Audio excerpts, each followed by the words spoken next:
자, 출석 부르도록 하겠습니다. 강준우, 김경민, 김영웅, 박상영, 성창민, 신재현, 신재호, 엄찬호, 정건호, 한기병, 한상진, 권상윤, 권혁빈, 이예림, 허예원, 김채윤, 김여진, 안지현, 최윤서, 한희연, 황준영, 김민지, 김정주, 이지현, 장진영, 김채민, 박은서,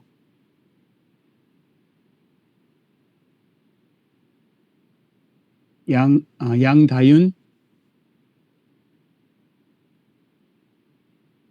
이혜정, 최희재, 최준,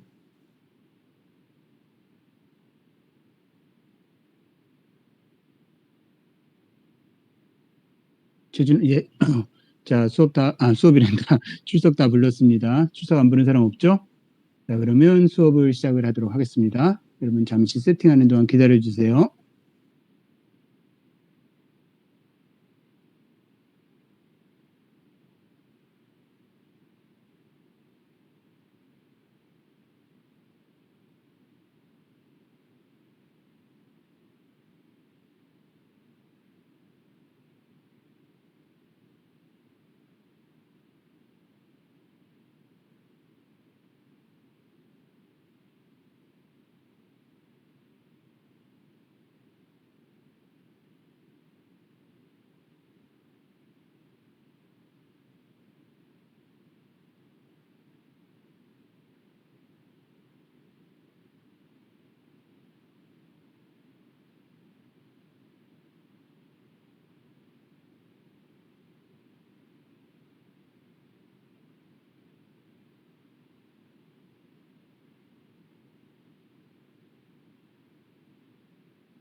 자, 우리는 지금 고분자 가공에 대한 이야기를 하고 있죠. 맞다. 여러분들이 수업을 시작하기 전에 제가 여러분들 오늘 공지사항에 올린 내용인데 저희 중간고사를 지난번에 이야기한 것처럼 대면으로 실시를 하려고 그래요. 여러분들 아시다시피 비대면으로 시험을 보면은 여러 가지 부정행위에 대해서 이야기 나올 그런 상황들이 많이 발생을 하죠.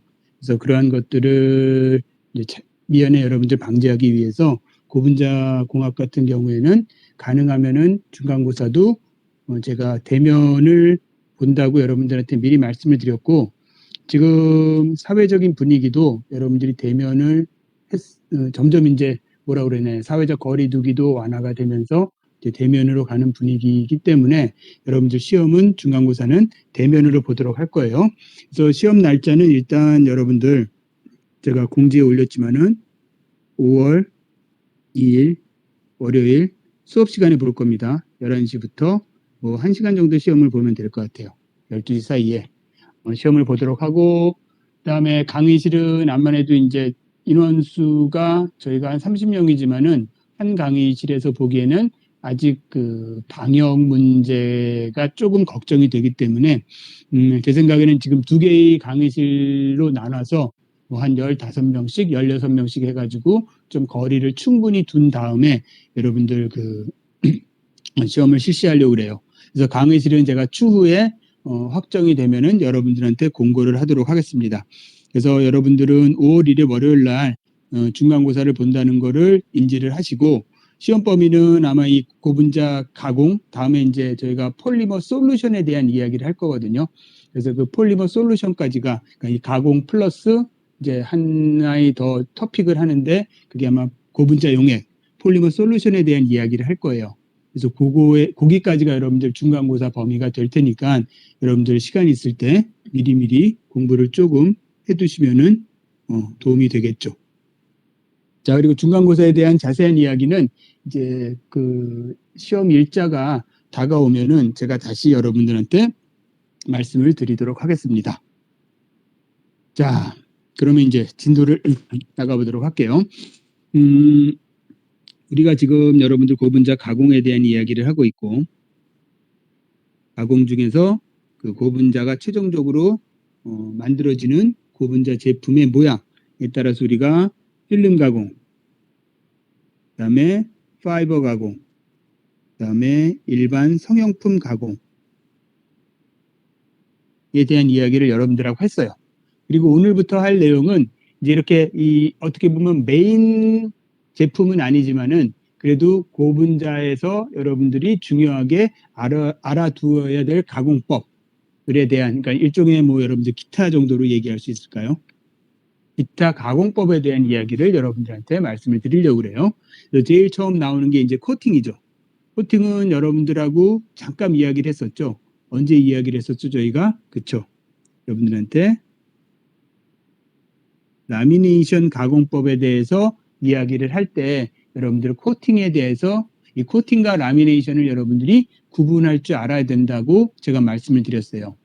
자, 라미네이션은 우리가 필름 가공법 중에서 2가지 이상의 필름을 여러분들이 겹쳐서 겹으로 쌓아서 만드는 가공법을 우리가 라미네이션이라고 말했고, 이 코팅은 그러니까 최종적으로 나오는 제품은 그것과 유사한 형태를 가지고 있지만은 일단 만드는 공정이 달라요. 그건 어떻게 되냐면은 고분자 용액을 여러분들이 도포를 해가지고 그 다음에 그 용액을 말려가지고 최종적인 제품을 얻는 거죠. 그래서 고분자 용액을 여러분들이 나무나 종이, 천 이런 것들을 여러분들이 도포를 해가지고 여러분들이 일종의 그러니까 뭐라 그러죠? 그 도포 막을 여러분들이 만드는 거를 우리가 코팅이라고 이야기를 하죠. 그래서 그렇게 도포된 고분자 막은 여러 가지 그 기능을 하게 되겠죠. 제일 큰 기능이 방수, 그다음에 방염 또는 뭐 접착성, 내부직성 이런 것들의 성질을 부여하죠. 그래서 이렇게 코팅에 의해서 만드는 제품의 종류를 보면은 제일 대표적인 게 이제 접착 테이프. 여러분들 접착 테이프는 고분자 필름에다가 여러분들이 끈적이는 물질을 코팅을 해가지고 이제 끈적끈적끈적하게 어디든 잘 달라붙게 만드는 거를 우리가 달라붙게 만든 걸 우리가 접착 테이프라고 그러죠. 중간에 전학생이 잠깐 나갔다 온다고 그러네요. 예, 오케이. 자, 그 다음에 이제 제가 잠깐 가끔 말씀드리는 카세트 테이프나 비디오 테이프 이런 것들은 뭐였어요, 여러분들? 그렇죠. 고분자 필름 위에다가 여러분들이 자성체를 코팅을 해가지고 그 자성체에 전기적 신호를 주면은 그 전기적 신호를 기억하고 있다가 나중에 이거를 우리가 다시 플레이할 수가 있는 거죠. 그런 카세트 테이프 또는 뭐 여러분들 마루 바닥재 같은 경우는 자, 요즘은 그런 거 많이 안 쓰는데 예전에는 우리가 마루 바닥이라든지 집안의 방바닥을 뭘로 하냐면 장판이라는 걸 썼어요. 장판은 뭐냐면은 일종의 종이에요, 종이. 그러니까 요즘은 뭐 그런 경우를 여러분들이 거의 볼 일이 없지만은 옛날 한옥집 그리고 옛날 집 같은 경우에는 우리나라 난방 시스템은 온돌 시스템이잖아요. 온돌 시스템이고 그러니까 결국은 방의 바닥이 돌로 돼 있어요. 그리고 그 돌을 달궈가지고 난방을 하는 시스템이 우리의 전통적인 난방 시스템인데 자 그렇게 방의 바닥이 돌이면은 그 위에서 생활하기가 굉장히 힘들겠죠. 그럼 이제 그 돌 위에 뭐를 이제 깔아줘야 되겠죠. 근데 그 옛날에 뭐 플라스틱 우리가 지금 뭐 모노룸이라고 하는 또는 비닐 장판이라고 하는 그런 것들은 없었을 테니까 예전엔 그 돌 위에다가 어떻게 하면 종이를 붙였어요. 돌 위에다가 종이를 붙이니까 결국은 여러분들이 지금 이제 살고 있는 방의 바닥이 종이에요. 근데 이렇게 종이를 붙이면은 무슨 문제가 발생하죠, 여러분들? 그렇죠? 찢어지기도 쉽고, 그 다음에 예를 들어 거기다 여러분들이 물을 흘렸다. 그러면 젖어가지고 또 못 쓰게 되고, 이런 그 단점들이 있으니까 그런 단점을 막기 위해서 그 위에 방수가 되는 또는 그걸 뭐라고 그래야 되나요? 그러니까 잘 찢어지지 않게 하는 그런 그 뭐 방 찢어짐 뭐 이런 말은 없지만은 여러분들 이해를 돕기 위해서 이런 역할을 해주는 뭔가가 있으면 좋겠죠. 자, 지금처럼 비닐 장판이라든지 여러분들이 모노륨이라든지 이런 게 있으면은 그냥 돌 위에다 그걸 깔아놓으면은 뭐 방수 특별히 할 필요 없이 뭐 찢어지는 거 뭐 여러분들이 걱정할 필요 없이 그냥 쓰면은 돼요. 근데 예전에는 그런 플라스틱 제품이 없었잖아요. 그래서 구며질책으로 이제 종이를 깔았어. 근데 종이를 깔았더니 뭐 물에 젖는다든지 찢어진다든지 이런 단점들이 있어요. 그럼 그거를 방지하기 위해서 그걸 없애기 위해서 사람들이 뭔가 조치를 취해야 되겠죠. 그때 뭐를 했냐면은 바로 니스라는 걸 발랐어요. 그래서 니스라는 건 여러분들이 조금 생소할지 모르지만은 그런 그 종이 방바닥 위에다가 니스칠을 한다고 그래가지고 그러니까 일종의 그 도포막을 만드는 거죠. 도포막을 발라가지고 말리고 또 발라서 말리고 발라서 말려서 한 이걸 3번 정도 하면은 종이 위에 두툼하게 도포막이 생겨요. 그럼 그 도포막 때문에 방수도 되고 잘 찢어지지도 않고 뭐 이제 이런 게 문제를 해결을 하는 거죠. 자, 이게 뭐냐면 바로 우리가 코팅이라고 이야기를 하는 것들이에요. 그래서 코팅은 이렇게 여러분들이 고분자 필름 위에다가 여러 가지 물질을 도포막을 만들어서 어떤 기능을 주는 그러한 공정, 그러한 가공법을 우리가 코팅이라고 이야기를 하죠. 그래서 코팅을 하는 방법은 기본적으로 고분자 필름 위에다가 여러분들이 고분자 용융물 또는 고분자 용액을 도포를 해요. 도포를 한 다음에 걔네들을 용융물 같은 경우에는 여러분들이 냉각을 시켜서 그냥 굳히면 되고 고분자 용액 같은 경우에는 건조를 시켜서 용매를 제거하면은 거기에 또 도포막이 만들어지겠죠. 자, 그래서 용융으로 코팅을 하거나 아니면 용액으로 여러분들이 코팅을 하는데 용융으로 코팅을 하는 법에는 뭐 캘린더 코팅이라든지 압축 코팅이라는 것이 있고 용액으로 코팅을 하는 법에는 스프레이 코팅이라든지 뭐 나이프 코팅이라든지 뭐 롤 코팅이라는 것이 있을 수가 있어요. 그런데 여기서도 역시 중요한 것처럼 이렇게 여러분들이 어떤 그러니까 코팅을 할 때 쉽게 얘기해서 여러분들이 도포를 할 때는 여러분들이 신경을 써야 되는 그 품질이 뭐예요, 여러분들? 여기 기본적으로 어떤 평평한 판을 만들 때는 여러분들이 기본적으로 신경을 써야 되는 거는 그 두께예요, 두께. 우리가 필름이나 섬유 얘기할 때 많이 이야기를 했죠. 두께나 굵기 같은 거. 자, 이랬을 때 코팅도 마찬가지예요. 여러분들이 방바닥에다가 여러분들이 니스칠을 해. 코팅을 쭉 하는데 그 두께가 가능하면은 고르고 일정하면 좋겠죠. 어느 쪽은 고분자액이 많아가지고 두껍게 되고 어느 쪽은 고분자액이 적어서 얇게 되고 이러면은 여러분들 제대로 된 코팅이라고 하기 어렵잖아요. 그래서 이 코팅에서도 역시 고분자 필름이나 여러분들이 섬유와 마찬가지로 그 두께를 고르게 그러니까 자기가 원하는 두께로 일정하게 만드는 게 굉장히 중요해요. 그래서 그렇게 하기 위한 방법 중에 하나로 뭐냐면은 고분자액이라든지 그러니까 용융물이라든지 고분자액을 도포를 시킨 다음에 걔를 고르게 펴주는 역할을 해주는 게 필요하죠. 그때 많이 쓰는 게 여기 나오는 이런 나이프예요. 여기 나이프. 그래서 지금 여기는 뭐냐면 고분자 필름이겠죠, 여러분들. 고분자 필름을 우리 그때 이제 권치, 와인딩 시켜놓은 고분자 필름 롤이 있어요. 그 롤을 이제 풀어주는 거죠. 풀어주면서 여기서 뭐를 해요? 코팅을 해야 되니까 고분자 멜트라든지 용액을 이제 여러분들이 투입을 하죠. 그리고 나서 걔를 필름 위에 평평하게 고르게 펴야 되니까 어떤 게 쓴다? 이런 나이프라든지 어떤 일종의 말을 여러분들이 사용을 해요. 말을 사용을 하면은 필름 위에 고분자 용액이나 용융물이 도포가 될 거고 이제 얘를 여러분들이 건조시키거나 또는 냉각시켜 가지고 코팅이 된 필름을 만드는 거죠. 그래서 여기 본 것처럼 나이프라든지 여러분들이 어떤 바를 이용을 해서, 바는 이용을 하는 게 뭐냐면은 뭐 제가 그림을 좀 그려보면은 이렇게 여러분들이 여기 고분자 필름 위에다가 용융물을 막 여러분들이 이렇게 쌌다고 그럽시다. 그럼 얘를 여러분들이 고르게 피기 위해서 어떻게 하냐면 여기 나이프처럼 이런 바를 하나 여러분들이 대줘요. 그럼 이 바하고 필름 사이에 그 틈이 있죠. 그 틈만큼만 그 두께로 고분자 용액이 그 필름 위에 도포가 되겠죠.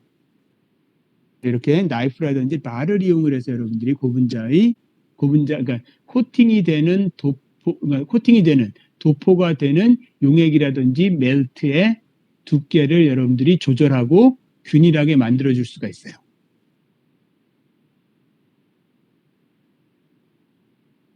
자, 그래서 이제 우리 고분자의 코팅에 대한 이야기를 했고, 자, 다음은 이제 우리 발포 가공에 대한 이야기를 합시다. 자, 이 발포 가공은 제가 여러분들 첨가제 이야기를 할 때 여러분들한테 발포제 이야기를 했고, 이 발포제는 뭐냐면은 고분자하고 섞어가지고 가공을 하다가 이 발포제가 발포가 되면서 고분자 내에 기공을 만들어주는 역할을 하는 첨가제를 발포제라고 했죠. 이 발포제를 이용을 해서 여러분들이 가공을 하면 그게 바로 발포 가공이 되겠죠. 그래서 제일 대표적인 게 뭐냐면 여러분들이 발포 가공을 통해서 만들어지는 가장 대표적인 게 우리가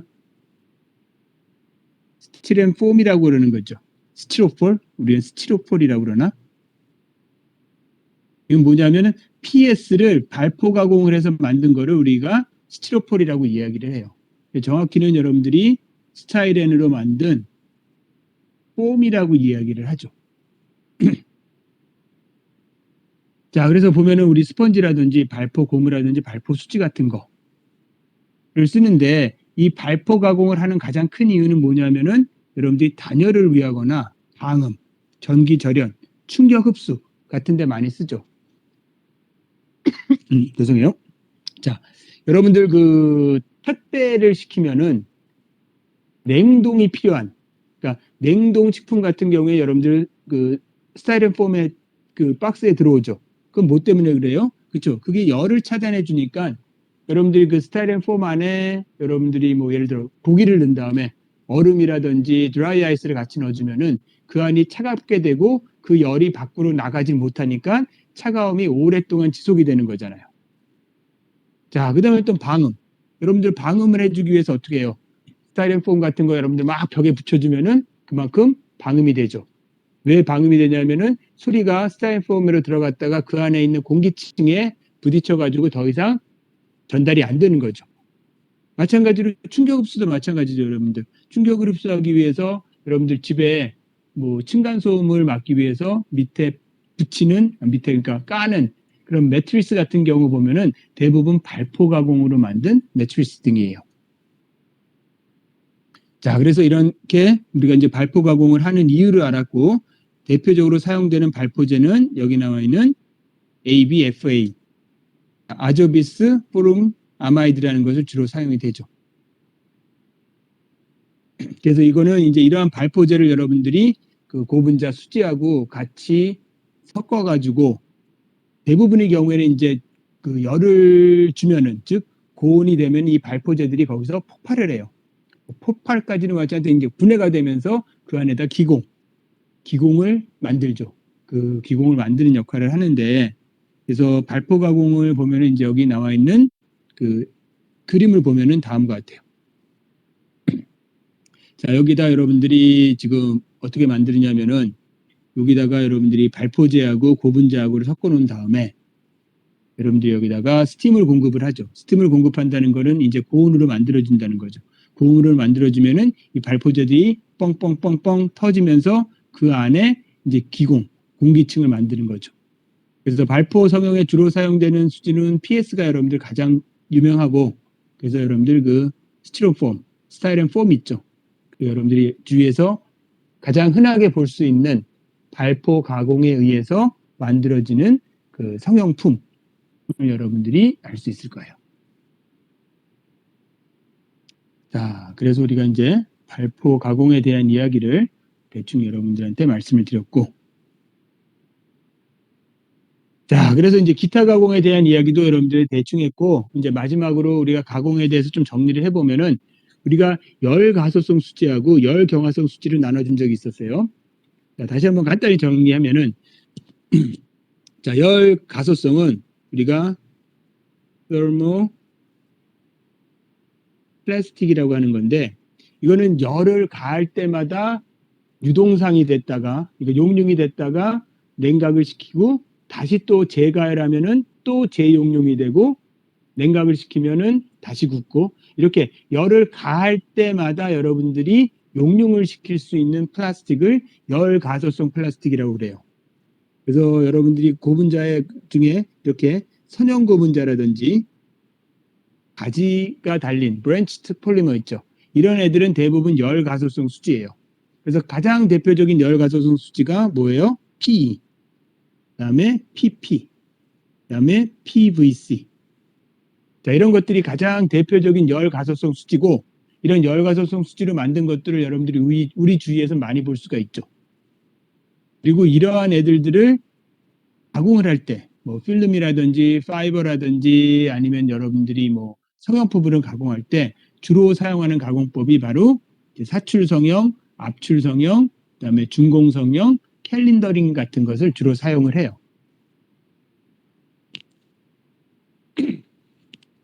자, 그런데 이제 열 경화성 수지는 우리가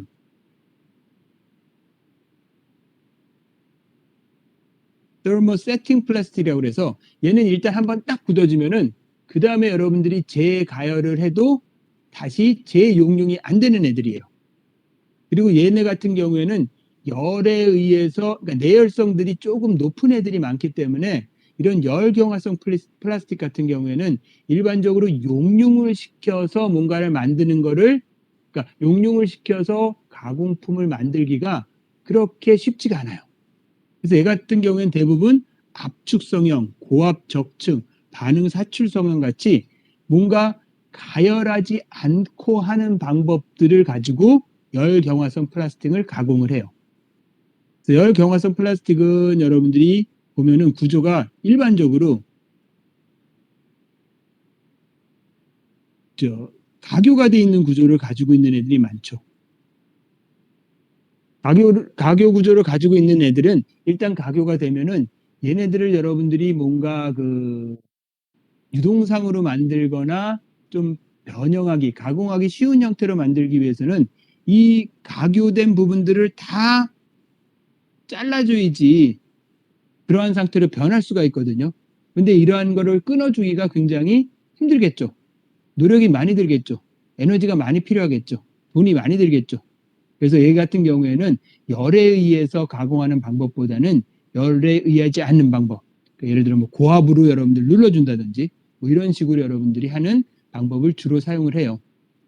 반드시 그렇다는 이야기는 아니에요. 그러니까 일반적으로 여러분들이 그 열가소성 플라스틱과 열경화성 플라스틱에 사용되는 그 방법들이 조금 다르다는 걸 여러분들이 알아두셔야 되고, 여러분들이 주변에서 많이 볼 수 있는 성형품들은 대부분의 경우에 있어서 그 주재료가 열가소성 수지인 경우가 많아요.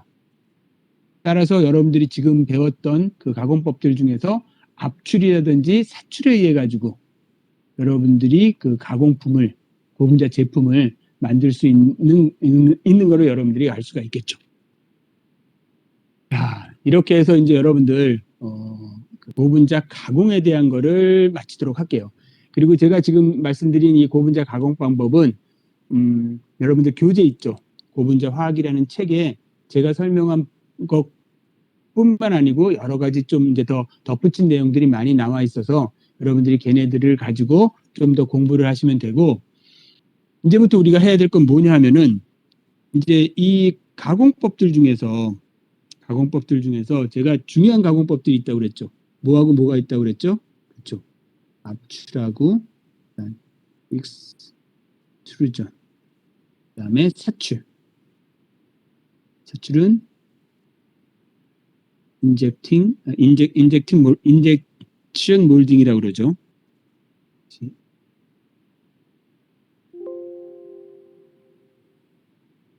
인젝션 몰딩. 얘네 두 개가 어떻게 보면 고분자 가공법 중에 가장 널리 쓰이고 가장 보편적이고 그래서 가장 여러분들이 중요하게 생각해야 되는 그러한 가공법이에요. 그래서 이 압출과 사출에 대한 이야기를 조금 더 이제 깊게 심화된 압출과 사출에 대한 이야기를 여러분들한테 조금 들려드리려고 그래요. 그래서 요거는 여러분들 교재에는 안 남아 있고 제가 이제 여러분들 필요한 내용을 그 강의 자료로 만들어서 여러분들한테 드릴 테니까 여러분들이 그거를 보고 하시면 될 거예요. 자, 그리고 이제 그래서 이제 압출과 사출의 심화 학습으로 넘어가기 전에 여러분들한테 숙제를 하나 내드릴게요. 어려운 숙제는 아니고, 자, 지금까지 여러분들 우리가 무슨 얘기를 했냐면은 고분자, 정확히 여기서부터 얘기합시다. 우리가 지금까지 한 얘기를 좀 다시 보면은 일단은 여러분들 석유화학공업에 대한 이야기를 했어요. 왜? 고분자를 만들기 위해서는 그 뿌리를 찾아가 보면 어디서부터 시작이 된다? 원유부터 시작이 됐으니까. 원유에서 여러분들이 원유를 정유를 해가지고 여러분들이 나프타라는 걸 얻고 또는 나프타보다 이제 길이가 짧은 애들을 얻고 이제 걔네들을 가지고 여러분들이 탄소가 1개에서 한 5개 정도 되는 사이에 걔들 가지고 여러분들이 뭐를 만드냐면은 유기화학 제품을 만들죠. 이건 이제 유기공업화학이라고 우리가 이야기할 수가 있는. 그럼 얘네들을 원료로 해가지고 여러분들이 뭐를 만들어요? 그렇죠. 고분자를 만든단 말이에요. 고분자를 만든 다음에 여러분들이 이거를 가지고 가공을 통해서 제품을 만들고 이제 요 흐름에 따라서 여러분들한테 강의를 드린 거예요. 자, 그런데 이제 우리가 보면은 여러분들이 얘네들에 대해서는 좀 많이 알아요. 다른 과목에서도 많이 이야기를 했고 석유화학공업 하면은 뭐 정유도 있고 뭐도 있고 뭐 여러 가지도 알고 있고 이 부분에 대해서 여러분들이 좀 잘 몰라요. 그러니까 사실은 그리고 이 부분에 대해서도 그러니까 잘 모른다는 게 여러분들이 지식이 없다는 이야기가 아니고 실제로 얘네들이 산업 현장에서 또는 여러분들 주위에서 어떤 제품이라든지 어떤 회사가 있는지에 대한 거를 잘 모르더라고요. 근데 나중에 여러분들이 혹시나 취업을 하게 될 때, 졸업을 해서 취업을 하게 될 때, 나는 고분자 관련돼서 일을 하고 싶어. 그러면은 뭐 지금부터 그런 친구도 있겠지만은 이런 고분자 관련해서 회사들을 여러분들이 알아야 될 거 아니에요. 그래야지 그런 회사에 여러분들이 지원도 하고 뭐 가서 면접도 보고 이럴 거란 말이죠. 따라서 여러분들한테 숙제를 드릴 건 뭐냐면은 자, 이 고분자는 이제 재료 측면이에요. 폴리머죠. 고분자 제품 이거는 이제 뭐 성형을 하는 거죠. 그러니까 압출을 하거나 차출을 하거나 이런 회사들일 거예요. 그렇죠? 그래서 고분자를 만드는 회사, 그다음에 고분자를 가공하는 회사 있죠. 국내에 고분자 회사라는 것은 재료를 만드는 회사도 되고 가공을 하는 회사도 필요해요. 이 회사를 여러분들이 한 5개 정도 조사를 하세요. 조사를 하는데 이거는 조사를 하다 보면 여러분들이 이제 주로 이제 홈페이지나 뭐 이런 거를 통해서 여러분들이 조사를 하게 될 거예요. 자, 그 회사에서 주로 생산하는 제품이 있죠. 생산 제품에 대한 소개나 정보를 여러분들이 조금 정리를 하세요. 자, 이거는 뭐 여러분들한테 무슨 뭐 여러분들 골탕 먹이거나 여러분들 힘들게 하려는 게 아니고 여러분들에게도 고분자를 배웠다는 사람이 고분자공학 2까지 들었다는 사람이 우리나라에 고분자 관련 회사가 뭐가 있어요? 그러면 모르겠는데요. 또는 우리나라에서 사출을 하는 회사는 뭐가 있어요? 모르겠는데요. 이러면 곤란하잖아요. 그렇죠? 그리고 이걸 뭐 제가 여러분들한테 막 설명드릴 정도로 여러분 뭐 이렇게 학문적으로 이건 중요한 부분은 아니니까. 그래서 여러분들이 다음 시간까지, 다음 월요일까지 합시다. 제가 이거는 정리해가지고 여러분들 그 클래스룸에다가 제가 숙제로 올려놓을게요.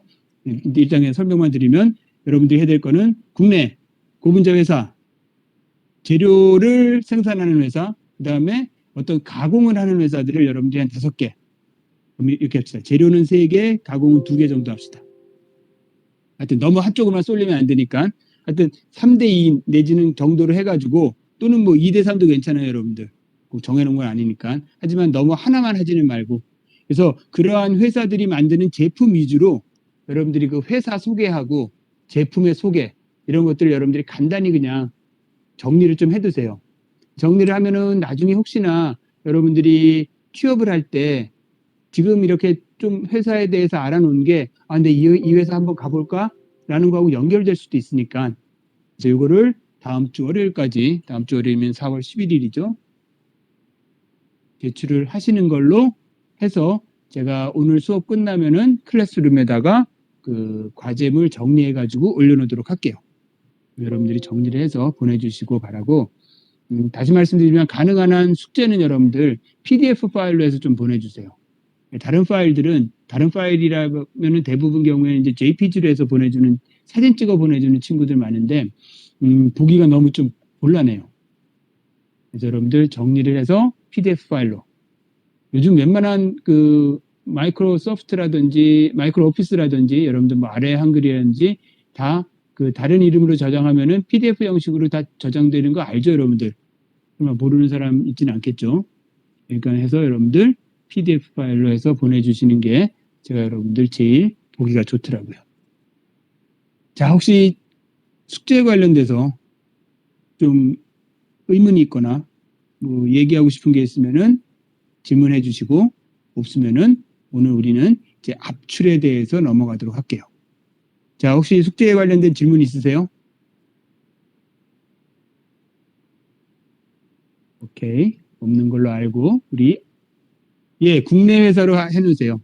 뭐 해외로 나가면 너무 방대해져 가지고 우리나라 안에 있는 회사 중에서 우리나라에도 여러분들 그 고분자 관련 회사들이 뭐 여러분들 아직 잘 안 찾아보셔서 모르겠지만 굉장히 많아요. 국내만 하더라도 아마 넘치고 넘칠 거예요, 여러분들. 자, 또 질문.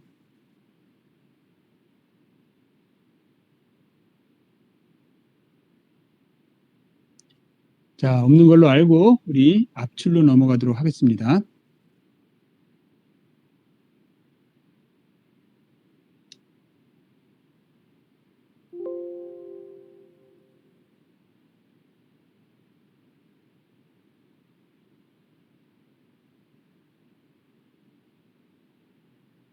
자, 이건 여러분들 제가 자료는 그 클래스룸에 올려놨고 여러분들한테 이제 아까 말씀드린 바와 같이 익스트루전하고 압출하고 인젝션 몰딩 사출에 대해서 조금 깊게 좀 더 자세히 그 공정에 대한 이야기를 하려고 그래요.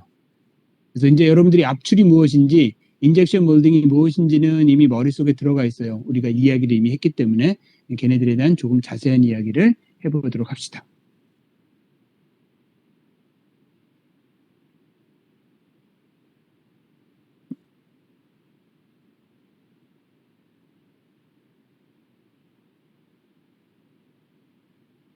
자, 잠시만 여러분들.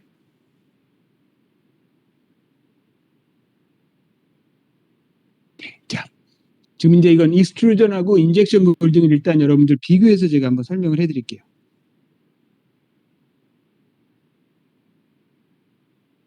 자, 우리가 압출은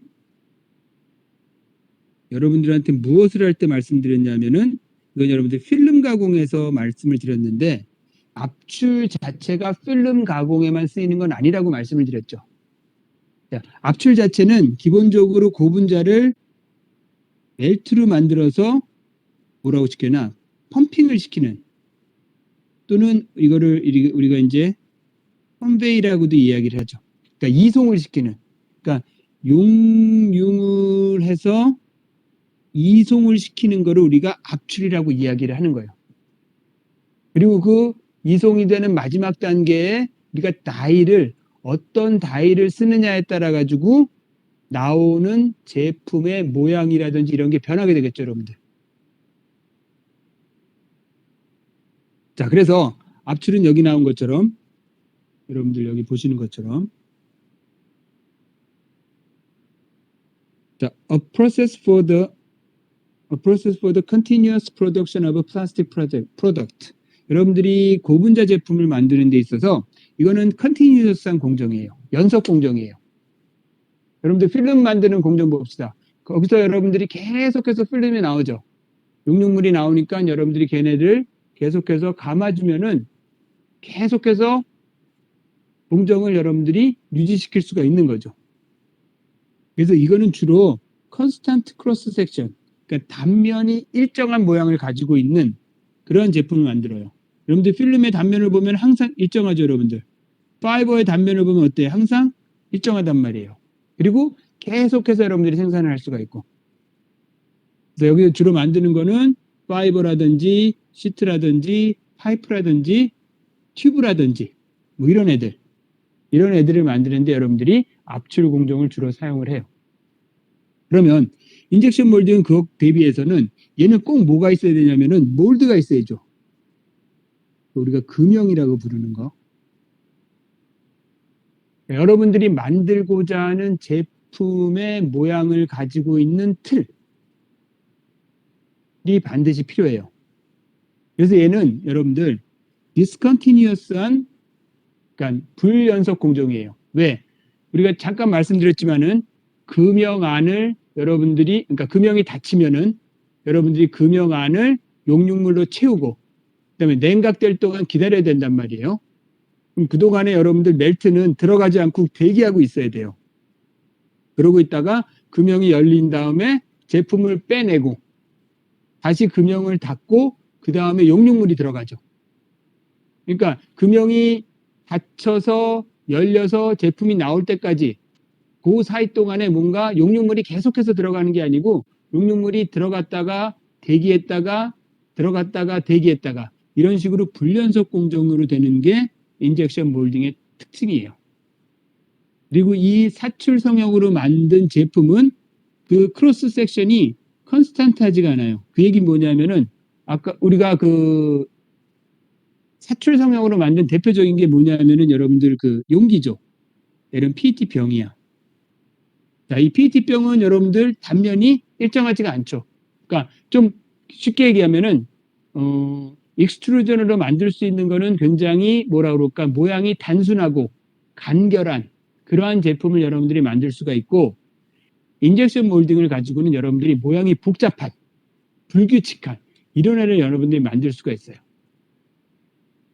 자, 그 다음에 여기 레스프로케이팅 스크류라는 건 뭐냐면은 익스트루전은 안에 있는 스크류가 계속해서 한 방향으로만 돌아요.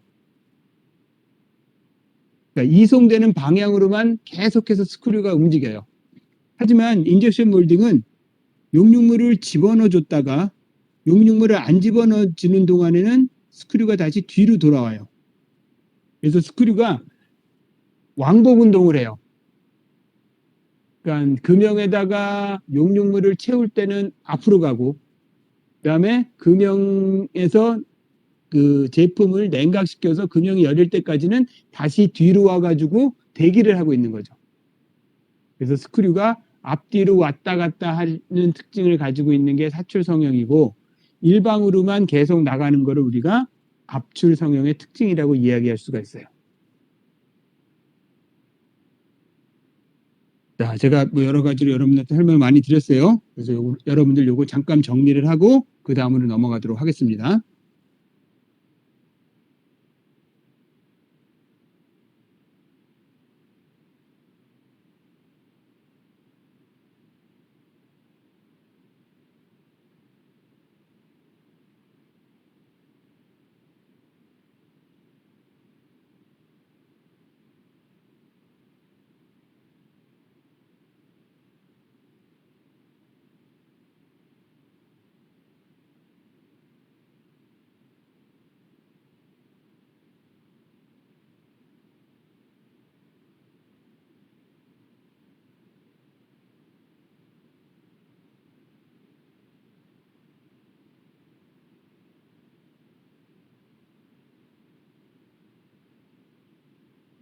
자, 다음 슬라이드로 넘어가도록 할게요. 자, 그래서 이거는 여러분들한테 지난번에 잠깐 보여드렸던 압출기의 좀 자세한 모양을 여러분들한테 보여드리는 거예요. 그래서 이거는 익스트루더, 압출기인데 스크류가 하나인 싱글 스크류인 익스트루더예요. 자, 그래서 기본적으로 익스트루더는 일단 호퍼가 있어야 돼요. 호퍼에서는 뭘 한다고 그랬죠? 그렇죠. 고형의, 그러니까 글래시한 고분자 재료를 여기서 이제 배럴 쪽으로 집어넣는 거죠. 그래서 기본적으로 이제 배럴이 있고 그 배럴 안에 뭐가 있어요? 스크류가 있고 그 스크류가 돌아가면서 어떻게 된다고 그랬죠? 그렇죠. 고분자 수지를 멜트를 시켜가지고 앞쪽으로 이송을 시키는 거죠. 그리고 제일 앞쪽에 그 멜트가 나가는 걸 우리가 다이를 붙이는 거죠. 여기 다이에다가 여러분들이 뭐 일자형 다이도 붙일 수 있고 환형의 다이도 붙일 수 있고 여러 가지 다이를 붙임으로 해서 나오는 고분자 용융물의 최종적인 모양을 여러분들이 여기서 결정해 줄 수가 있죠.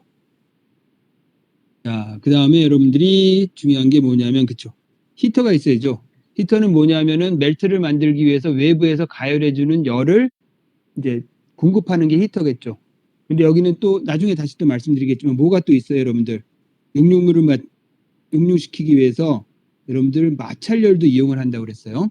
마찰열은 스크류하고 배럴 사이의 공간에 수지가 차가지고 걔가 이송을 하면서 배럴 벽면과 계속해서 마찰이 일어나죠. 그때 생기는 열로서 용융이 진행이 되는 거예요.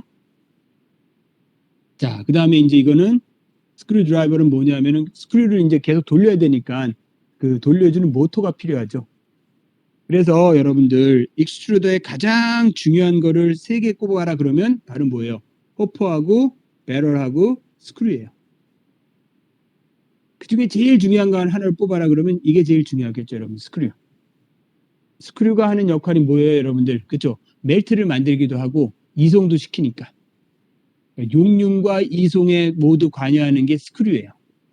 물론 스크류만 있어서 되는 건 아니지만은 그냥 굳이 익스트루더에서 제일 중요한 거 하나를 뽑아라. 그러면 스크류가 아마 제일 중요하다고 여러분들이 이야기할 수가 있을 거예요. 자, 그래서 이제 스크류를 보면은 이렇게 생겼죠, 여러분들.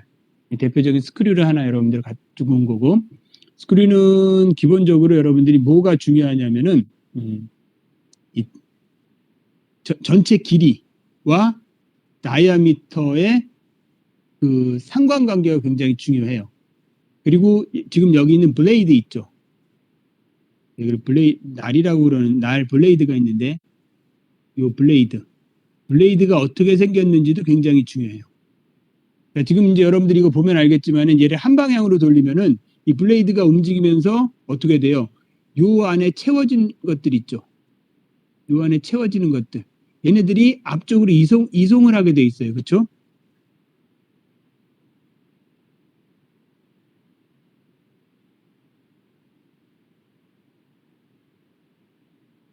자, 이제 여러분들이 요 안에 고분자 수지들이 찬단 말이에요. 여기가 전체적으로 차겠죠? 그러면 블레이드가 여러분들 이렇게 돌아가면은 얘가 앞으로 이렇게 가면서 계속 어떤 효과가 나타나냐면은 앞쪽으로 이송되는 효과가 나타나는 거잖아요.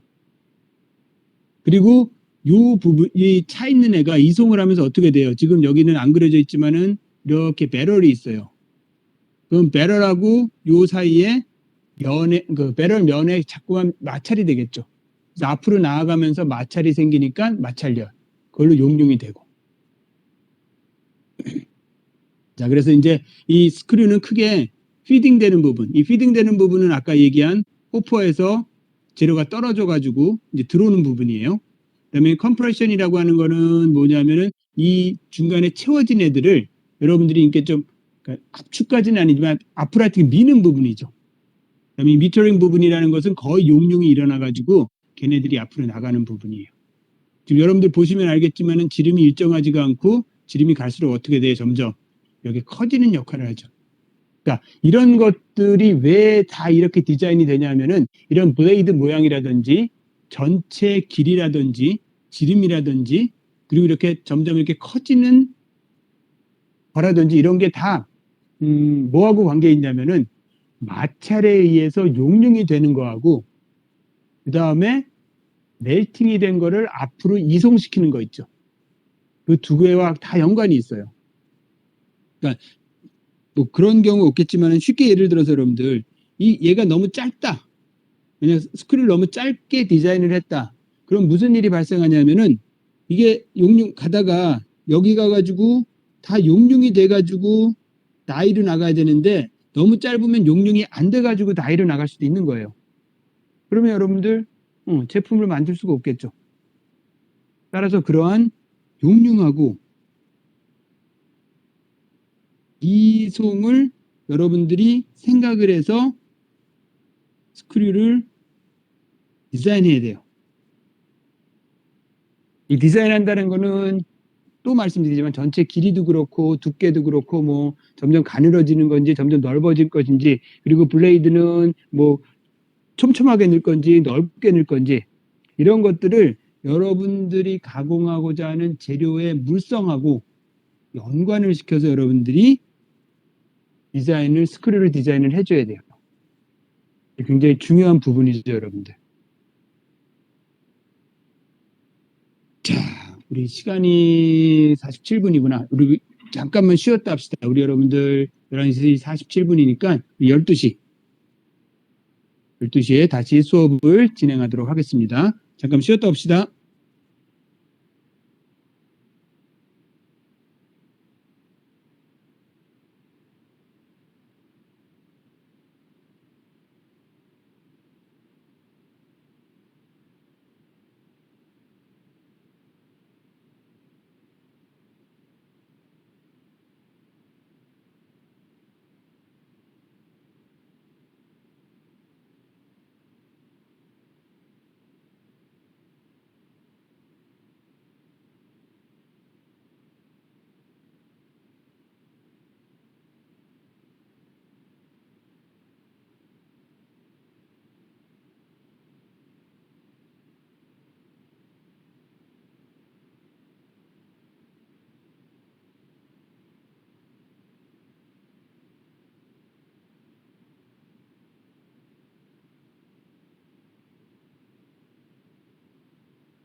자, 여러분 수업을 다시 진행하도록 하겠습니다.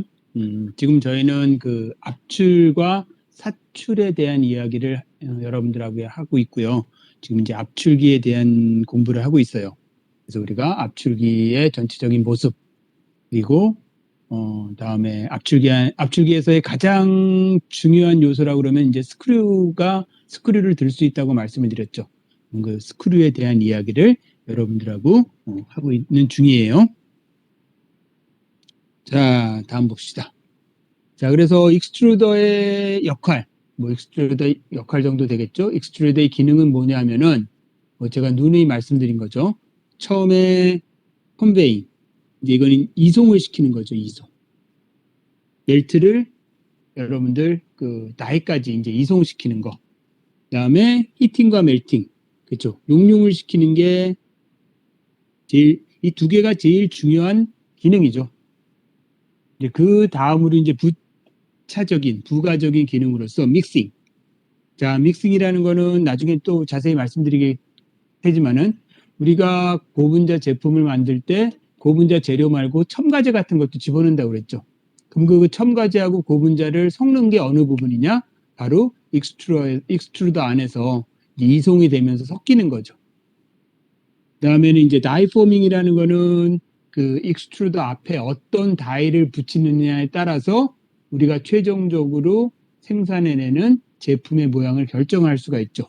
그게 이제 이 다이 포밍이라고 이제 여러분들이 얘기할 수 있는 거.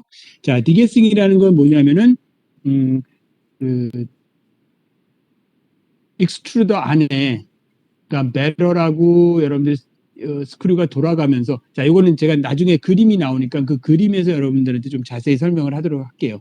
일단 기본적으로 익스트루더의 기능은 이송하고 용융이 가장 중요한 기능, 그리고는 믹싱과 다이포밍과 디게싱 이런 게 있다라는 거를 알아두시고, 요 믹싱하고 디게싱에 대해서는 조금 있다가 이제 그림이 더 나오거든요. 그 그림에서 제가 여러분들한테 좀 자세히 설명을 드리도록 할게요. 자, 그래서 이 중에서 제일 중요한 게 뭐냐면 멜팅이라고 그랬잖아요. 멜팅 하고 이송이라고 말씀을 드렸죠. 자, 멜팅을 하려면 여러분들이 히팅을 해야 되겠죠. 멜트를 만들려고 그러면은 열이 필요한데 그 열을 어디서 얻느냐? 자, 첫 번째는 여러분들 히팅 엘리먼트. 쉽게 얘기하면 히터예요, 여러분들. 우리 배럴에 히터가 붙어 있다고 그랬죠? 그러면 배럴에 있는 히터에서부터 히터를 켜주면은 거기서부터 열이 나오니까 그 열로서 멜팅을 여러분들이 할 수가 있어요. 자, 또 하나는 뭐예요, 여러분들? frictional and viscous heat. 마찰열이죠, 마찰열. 마찰열에 의해서 여러분들이 히팅을 해서 멜팅을 만드는 거고, 자, 그거를 여러분들이 조절하는 그 이론적인 계산에 대한 이야기를 할게요. 자, 무슨 얘기냐면은 이제 쉽게 얘기해서 히터를 가지고도 여러분들이 멜팅을 시킬 수도 있고, 또는 여러분들이 마찰열을 가지고도 멜팅을 시킬 수 있단 말이에요. 지금 우리 익스트루더 안에서는. 그러니까 익스트루더를 설계를 했을 때는 여러분들이 히터에 의해서 멜팅을 시킬 수도 있고, 그 다음에 마찰열에 의해서도 멜팅을 시킬 수가 있어요. 그럼 쉽게 얘기하면은 얘를 여러분들이 100% 쓰고 얘를 0% 써서 그러니까 용융물을 만들어낼 수도 있는 거죠.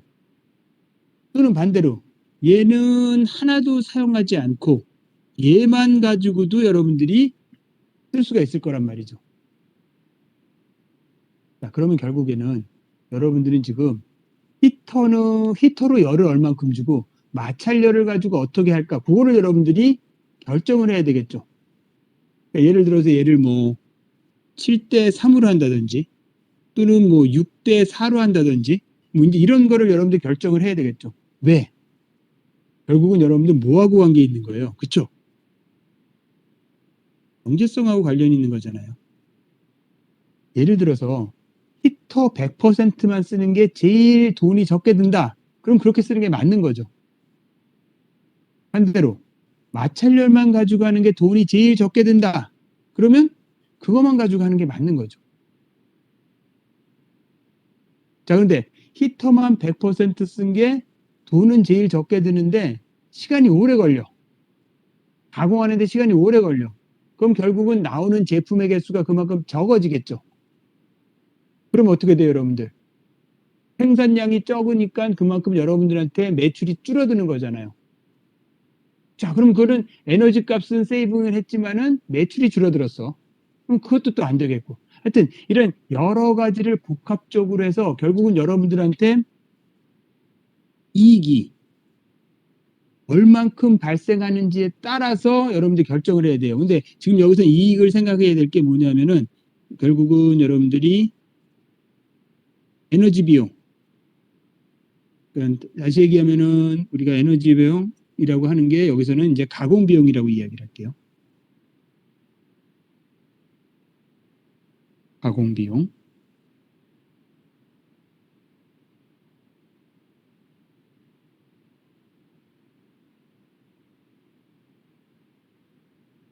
가공 비용을 포함해서 여러분들이 결국은 어떻게 돼요? 제품의 단가가 나오겠죠.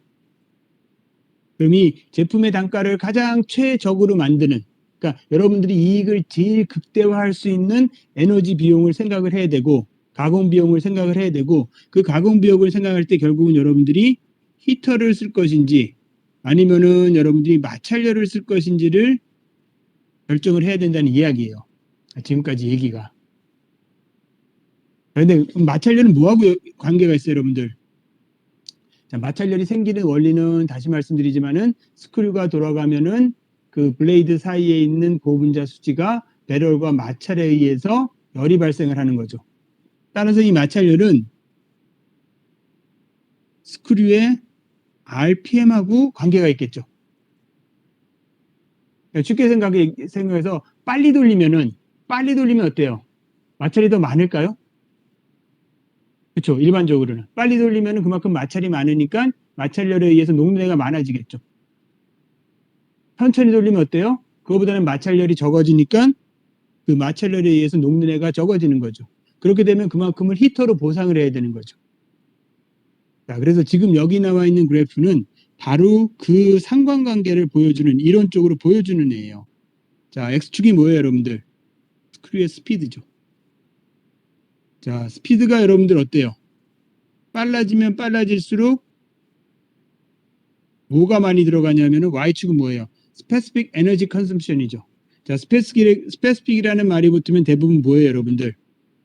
그렇죠. 단위, 질량, 당이죠. 이거는 여러분들이 에너지인데 단위 질량당 에너지예요. 한마디로 하여튼 에너지 컨셉션이 많아진다는 거죠. 스크류가 여러분들 빨리 돌면은 그만큼 모터를 빨리 돌려야 되니까 에너지 양이 점점 많아질 거예요. 많아지고 쭉 계속 올려지겠죠, 여러분. 그런데 이거는 결국 뭐하고 연결이 있냐면 여러분들 비스커스 히트 제너레이션하고 연결이 돼 있죠. 아까 말씀드린 것처럼 스피드가 빨라지면 빨라질수록 마찰열이 많아지니까 마찰열에 의해서 멜팅될 수 있는 게 많아진다는 거예요. 따라서 결론적으로 스크류의 스피드가 빨라지면은 에너지는 많이 들지만은 마찰열은 많아진다 라는 이야기예요. 자, 그리고 이제 요거는 뭐냐면 여러분들이 자, 요 지금 선은 뭐냐면은 플라스틱 스페시픽 에너지 리퀘어먼트, 그러니까 최소한으로 여러분들이 공정을 돌리기 위해서 필요한 에너지의 양이에요. 다른 얘기로 하면은 이거보다는 에너지를 여러분들이 더 써야지 덜 쓰면은 멜팅이 제대로 안 일어난다는 이야기예요. 자, 그러면 여러분들 요 그림을 이제 다시 설명을 할게요. X축, Y축을 설명을 했고 이 선을 설명을 했으니까 따라서 여러분들 여기 이 점 이상은 여러분들이 에너지를 사용을 해야 되는 거고, 그렇죠? 그래서 스크류를 돌리면은 여러분들 이렇게 되는데 여기서 이만큼 모자라는 부분은 뭘로 떼어준다는 이야기예요. 히터로 떼어준다는 거죠. 히터로 떼어주는 거고 이거를 지나는 부분은 필요 이상으로 됐으니까 여기는 쿨링을 해줘야 돼요. 그러니까 너무 오버돼 가지고 히터가 들어간 거잖아요. 따라서 요 점에 딱 맞추면 좋아요. 그렇죠? 그러면 요 점으로 맞췄을 때 쭉 가는데 여러분들이 여기 갔을 때 이 스크류 스피드로 돌리면은 히터는 절대 필요 없어요. 왜냐하면 마찰열에 의해서만 여러분들이 필요한 에너지를 다 사용할 수가 있는 거잖아요. 근데 일반적으로는 따라서 히터만 100% 쓰는 게 가장 좋으냐? 그건 아니란 이야기예요. 이론적으로 여러분들이 그 에너지를 구할 때는 그 구간을 요 구간으로 잡는다는 거예요. 요 구간. 그래서 preferred operating range라고 해서 요 구간으로 잡으면은 무슨 문제가 발생하느냐? 요만큼의 에너지들이 모자르죠. 잘 안 보이는구나 이게. 요만큼의 에너지가 모자른단 말이에요. 이만큼의 모자란 에너지는 뭘로 한다? 그렇죠. 배럴에 붙어 있는 히터로서 여러분들이 공급을 해준다는 거죠.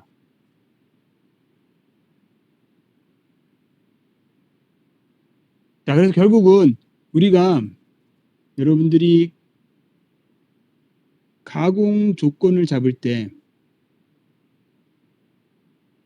압출해서 가공 조건을 잡을 때 여러분들이 여러 가지 가공 조건이 있을 거예요. 가공 조건이라는 게 여러분들 쉽게 얘기하면은 운전 조건이죠. 그래서 압출해서 운전 조건을 잡을 때 뭐 여러 가지를 맡을 수 있어. 첫 번째, 지금 본 것처럼 스크류, RPM 중요하죠. 두 번째, 히터의 온도도 세팅을 해야 되겠죠. 뭐 하여튼 여러 가지 조건은 있는데 그중에 지금 이제 우리는 멜팅하고 관계되는 것만 여러분들한테 따지니까 멜팅하고 관계되는 거는 스크류의 RPM하고 히터의 템퍼러처란 말이죠. 그랬을 때 뭐를 먼저 잡는다? 그렇죠. 스크류의 RPM을 먼저 세팅을 하고 어떤 범위에서 요 범위에서 세팅을 하고 그리고 나서 나머지는 히터로 멜팅을 끝낸다는 거예요. 그래서 지금 이 그림에서 보면은 대부분의 경우는 우리는 멜팅을 하게 되면은 히터로 열을 공급해 가지고 멜팅이 될 거라고 생각을 하지만은 지금 이 그림상으로는 어때요? 그렇죠. 대부분이 많은 부분이 마찰열에 의해서 여러분들이 멜팅이 일어나고 그리고 히터에 의한 거는 약간의 보조 수단이라는 거죠. 그리고 우리가 이 그림을 통해서 볼 수가 있어요. 자, 이거는 다시 말씀드리지만 꼭 이래야 된다는 건 아니고 여러분들이 가지고 있는 기계, 압출기죠.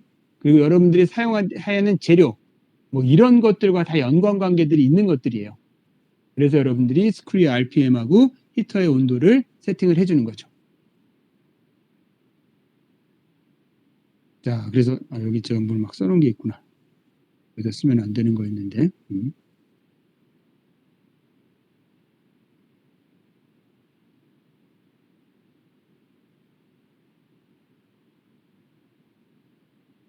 자, 그래서 이제 여기 나오는 거를 여러분들 보면은 자, 여러분들이 이제 마찰열이 어떻게 되냐면은 미케니컬 에너지로부터 익스트로에 돌려서 더멀 에너지로 된다는 거고 플라스틱의 템퍼러처 올린다는 이야기죠. 그게 뭐냐면은 스크류의 RPM, 그러니까 스크류를 돌리는 건 결국은 뭐예요, 여러분들? 모터죠. 따라서 이거는 미케니컬 에너지란 말이죠. 스크류를 움직이는 거는. 근데 얘가 결국은 어떻게 돼요? 온도, 마찰열에 의해서 온도를 높이는 거죠. 그러니까 얘가 뭘로 변한다는 거예요? 더멀 에너지로 변한다는 거예요. 이 얘기는. 그러니까 마찰열에 의해서 용융이 되는 거는 모터가 돌아가면서 스크류가 돌리니까 처음에는 기계적인 에너지로 시작이 돼. 근데 결국은 그게 결과물은 어떻게 되는 거예요? 수지가, 플라스틱이, 고분자가 녹는 걸로 되는 거니까 열 에너지로 바뀌는 거죠. 따라서 여러분들이 멜팅으로 바꾸는 열 에너지는 어디서부터 오는 거냐? 미케니컬 에너지로부터 오는 거고 그거를 세팅하는 게 뭐냐? 결국은 스크류의 RPM이에요, 여러분들. 스크류의 회전 속도를 가지고 결국은 마찰열을 여러분들이 계산할 수 있어야 된다는 거죠.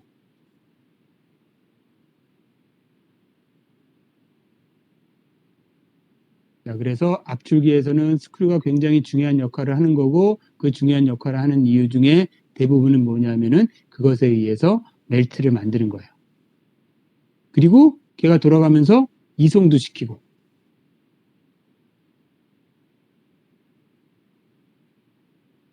이 부분이 굉장히 여러분들 중요한 부분이에요. 자, 제가 뭐 여러 가지로 굉장히 많이 이야기를 한 것 같아서 여러분들 잠시 정리할 시간을 드리도록 할게요.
자, 다음 슬라이드로 넘어가도록 하겠습니다, 여러분.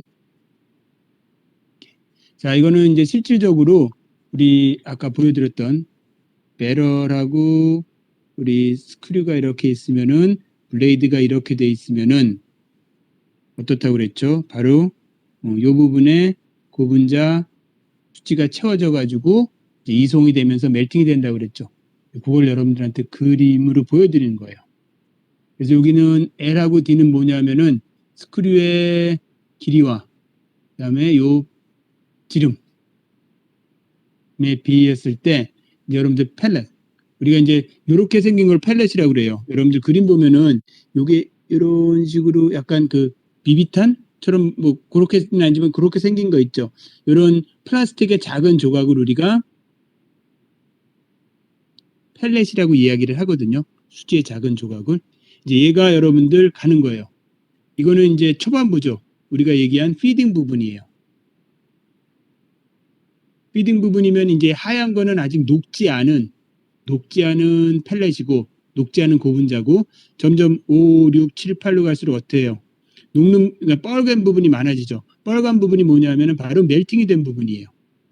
그래서 이제 쭉 일로 갈수록 하얀 부분이 적어지면서 빨간 부분이 많아지는 건 뭐냐면 그만큼 멜팅이 일어나고 있다라는 거고, 여러분 보시면 알겠지만은 여기 채워져 있는 공간 있죠. 이 공간이 갈수록 어때요, 여러분들? 작아지죠. 그 얘기는 뭐냐면은 아까 우리 그 스크류를 봤을 때 스크류가 이렇게 평행하게 생긴 게 아니고 이런 식으로 생겼었어요. 그렇죠? 따라서 이쪽으로 가면 갈수록 그 블레이드와 블레이드 사이의 공간이 적어지겠죠. 그래서 그걸 여러분들이 볼 수가 있는 거예요. 그래서 이렇게 쭉 가면 갈수록 같아서 결국 맨 마지막에 여러분들이 미터링 부분으로 가면은 하얀색이 다 없어지는 걸 볼 수가 있죠. 이게 뭐예요? 완벽하게 멜팅이 됐다라는 거죠. 그래서 지금 여기 사용된 수지는 ABS 수지예요. ABS는 아크릴로나이트릴하고 부타디엔하고 스타이렌하고 이 세 개의 단량체가 공중합되어 있는 공중합체고, 이 ABS 펠렛을 여러분들이 익스트루더를 가지고 녹이는 거죠.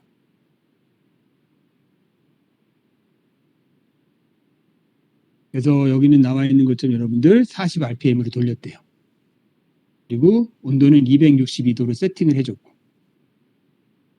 그리고 40rpm으로 돌리면은 시간당 그 매스 레이트는 시간당 34.9kg이 이제 이송을 할 수 있다라는 거죠. 그럼 이제 거기에 헤드에 걸리는 압력은 7.56 메가파스칼. 이런 식으로 여러분들이 고분자를 이용해서 압출기를 사용을 할 때 압출기에서 여러 가지 운전 조건들을 세팅을 해야 되는데, 그 중에서 이제 제일 중요한 게 뭐냐면은 얘죠. 스크류의 회전 속도 RPM, 그 다음에 히터의 온도. 결국은 스크류의 RPM이 세팅이 되면은 여러분들이 생산할 수 있는 물량이 정해지는 거예요. 그러니까 지금까지 들은 얘기로 보면은 스크류의 RPM을 빨리 돌리면은 생산 속도는 되게 빨라지겠죠. 왜? 압출이 그만큼 많이 되니까. 근데 그렇게 되면 아까 우리 그림에서 본 거에 의하면은 그렇죠, 여러분들. 멜팅이 너무 오버하게 되는 거죠. 그럼 그 오버하게 된 멜팅을 은 물성에 안 좋겠죠, 여러분들. 암만 해도 열이 생각보다 많이 가면은 그만큼 변성이 일어날 확률이 커지잖아요. 그럼 걔를 쿨링을 해줘야 되면은 요번에 이제 히터가 아니고 뭔가 냉각기 같은 걸 달아야 되는 거고. 하여튼 뭐 이제 이런저런 것들을 생각을 해서 여러분들이 가공 조건, 즉 운전 조건을 세팅을 해줘야 되는 거예요. 자, 우리 이제 그림을 통해서 실질적으로 그 마찰열에 의해서 멜팅이 어떻게 진행이 되는지를 여러분들한테 보여드렸습니다. 그래서 일반적으로 우리 이제 압출기에서 스크류의 RPM은 어떤 식으로 세팅을 한다는지를 말씀을 드렸고, 그 다음에는 이제 여러분들 온도, 템퍼레처는 어떻게 여러분들 세팅을 하냐면은 일반적으로 여러분들이 멜팅 템퍼레처보다는 50도 정도 높게 만들어요. 그러니까 일반적으로. 네, 멜트를 일단 시켜야 되는 거니까. 그러니까 최종적인 온도예요. 여기서의 온도라는 거는 히터의 온도뿐만 아니고 스크류의 마찰열에 의해서 하는 것까지 생각했을 때의 온도예요, 여러분들. 자, 그래서 이제 세미 크리스탈라인 폴리머의 경우에는 멜팅 템퍼레처보다는 50도 정도 여러분들 높게 만들면 되고, 그다음에 그냥 아모포스한 경우에는 글래스 트랜지션 템퍼레처보다는 100도씨 높게 여러분들 일반적으로는 세팅을 해줘요. 자, 이건 왜 그러냐면은 제가 지난번에 결정하면서도 여러분들한테 잠깐 말씀을 드렸지만은 우리가 그 고분자에 있어서는 전이 온도가 TG하고 TM하고 두 개가 있다고 말씀을 드렸어요. 이거 여러분들 첨가제에서 우리 플라스틱 사이즈 얘기할 때도 잠깐 말씀을 드린 건데, 자, 근데 이 TG하고 TM을 여러분들이 어떤 식으로 구분을 할 수 있냐면은 TM이라는 거는 어떤 그러니까 규칙적인 구조가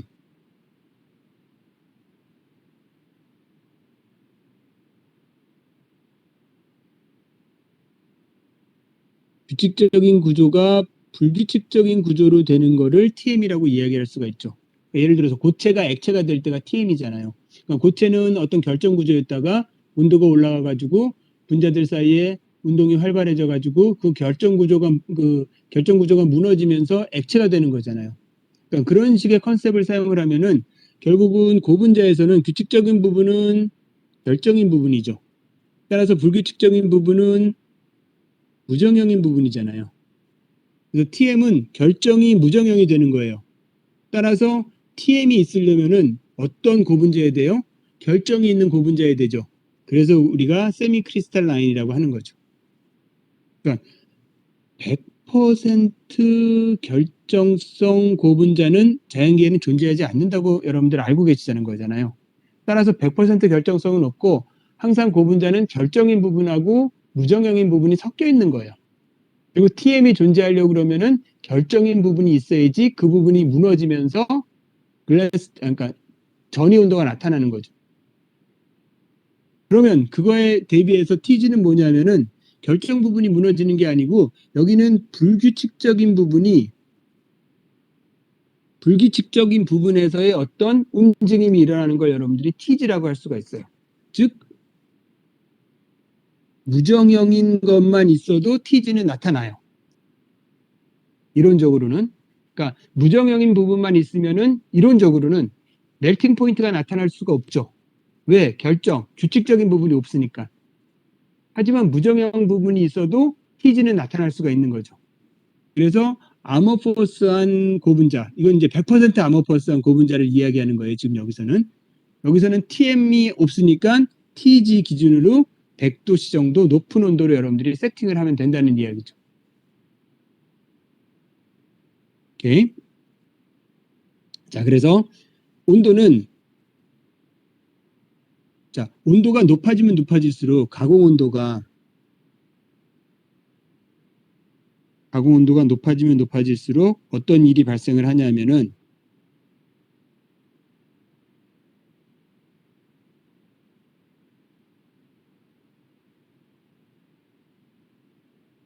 가공 온도가 높아지면 높아질수록 고분자가 이제 멜트가 되잖아요. 멜트가 되면 플로우산이니까 뭐가 생기냐면 점성이 생겨요.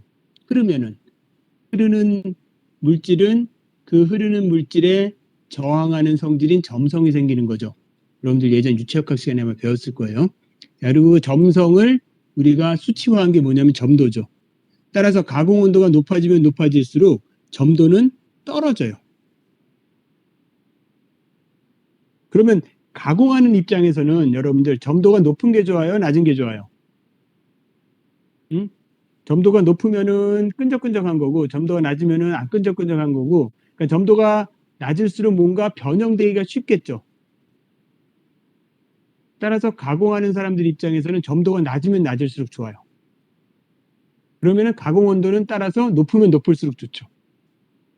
그래서 가능한 한 가공 온도는 여러분들이 높게 잡아주려고 해요. 왜? 멜트 비스코시티가 떨어지니까. 따라서 가공이 용이해지니까. 하지만 온도가 너무 높으면 무슨 일이 발생하죠?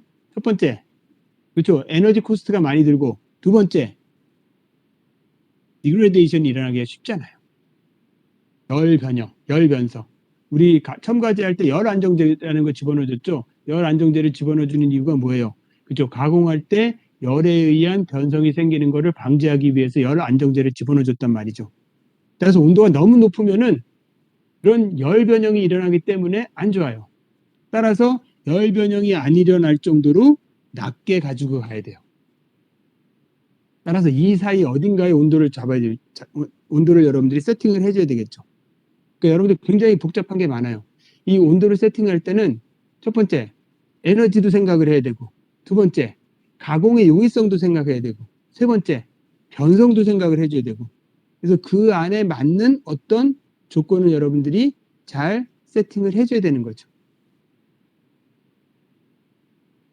자, 그 다음에 뭐냐면 keep feed throat temperature low to avoid premature heating. 자, 이건 뭐냐면은 여러분들 압출기는 아까 얘기한 것처럼 호퍼가 있고, 호퍼에서 여러분들 이제 고분자 펠렛이 떨어지는 거죠. 근데 여기를 그래서 우리가 뭐라고 부르냐면은 feed가 들어가는 throat, 그러니까 목이라고 이야기를 해요. 입구. 근데 여기 온도가 너무 높으면 어떻게 되냐면은 이 펠렛이 들어가자마자 녹아버려요. 들어가자마자 녹아버리면 여기가 막 끈적끈적해진단 말이죠. 그러면 얘가 돌리려고 그럴 때 잘 안 돌아가요. 끈적끈적하니까. 아무래도 점도가 있으니까 여러분들 돌리려고 그럴 때 잘 안 돌아가니까 어떻게 되겠어요? 그만큼 더 큰 힘을 줘야 되겠죠.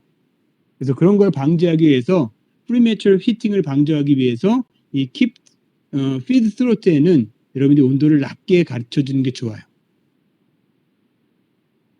여기 나온 것처럼 만약에 온도가 높으면은 이게 그 배럴의 벽면에 붙는다는 거죠. 플라스틱이. 그렇게 되면은 나가는 것도 적어지고 흐름도 굉장히 불규칙해지게 되고, 이거를 잘 나가게 하기 위해서는 과하게 모터도 돌려야 되고, 이러한 여러 가지 부작용들이 생기기 때문에 저 호퍼에서 그 재료가 들어가는 부분에 온도는 너무 높지 않게, 그러니까 알맞게 온도를 여러분들이 맞춰줘야 되고, 그 다음에 멜트 템퍼러처 베리에이션이 미니멈이 되게 하고, 이건 당연한 거죠. 여러분들 멜트의 온도가, 그러니까 멜트 자체의 온도가 불규칙하면 뭐가 변하냐면 아까 얘기한 것처럼 점도가 변해요. 점도가 변하면 흘렀을 때 흐름이 일정하게 흐르는 게 아니고 어떤 때는 잘 흐르다가 볼록 안 흐르다가 잘 흐르다가 안 흐르다 그러면 결국은 어떻게 돼요, 여러분들? 멜트에 나가는 양이 일정해지지가 않겠죠. 그러면 결국은 제품에 이상이 오겠죠. 역시 마찬가지예요. 그 온도는 다이헤드 프레셔하고도 연관이 있어요. 다이헤드 프레셔라는 것이 아까 얘기한 멜트가 이제 다이로부터 나가는데 얘가 일정하게 나가야 되는데 어떤 때는 압력이 높아서 잘 안 나가고 어떤 때는 압력이 낮아서 너무 많이 나가고, 이게 결국 뭐하고 관계가 있는 거예요? 점도하고 관계가 있는 거고, 그 점도는 뭐하고 관계가 있다? 멜트의 온도하고 관계가 있는 거고, 그 멜트의 온도를 여러분들이 잘 컨트롤을 해줘야 되는 거죠. 그래서 이러한 것을 여러분들이 다 감안을 해가지고 온도를 여러분들이 좀 잘 세팅을 해줘야 돼요. 자, 여기도 제가 좀 말이 많았는데 여러분들 정리를 좀 하도록 합시다.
자, 다음 슬라이드로 넘어가도록 하겠습니다. 자, 지금 이 그림은 이제 압출기 앞에 붙이는 다이의 모양이에요. 다이의 모양 중에서 이제 이거는 우리가 일반적으로 필름 형태의 가공품을 만들 때 쓰는 다이라고 할 수가 있죠. 이건 다이 지금 여러분들 반을 잘라 놓은 거예요.